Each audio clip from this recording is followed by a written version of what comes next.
Akpere wo. Obo mi, mo confuse. Dem, zombo ida pidi e gbo mi.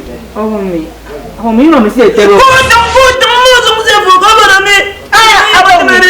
Ito ka sa three call po, ya ka da ko na phone call. Ya itu aye mbo. Anyam ki, Bible do ke Matthew 77:40. Eyes have smell, nose have seen. Aba si ebo. Ko tabare mi esa. Tebinu amufo kirge mina ko tebinu anambo ge limbu. Tumede min frère. Akpere wo. Ibri tuwa fimbo. Silegu ne yo. Obo mi. Yang da pin amutem. Obo mi ko to mami o. Tuambo. Ko me tuam ni to izo mbo wonera. Obo mi o. Wonere. Barawa sinizo. Yama wimi wa baba mtuwa mimba. What? Come no do fa banye mbombo. Kubino do tebinu fo banye mbombo. Yama wi afobo tuwa mimba. Silegu.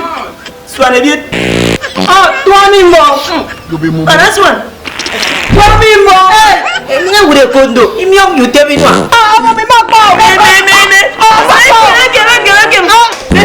Ntuwe gari ya Maria mbroro koti. Obo mi okay.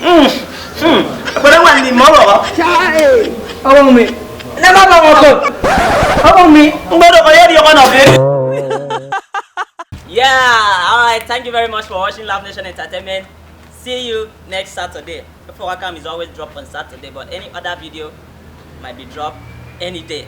And please don't forget to subscribe to our YouTube channel. It's important for you to subscribe so that you get notified when we drop our video. Please drop your comments, share our video. Before I come season 1 is out. Grab your copy, buy it and send it to anyone you want to send. Now here, my basi, abang young baby, come subscribe. Mbok,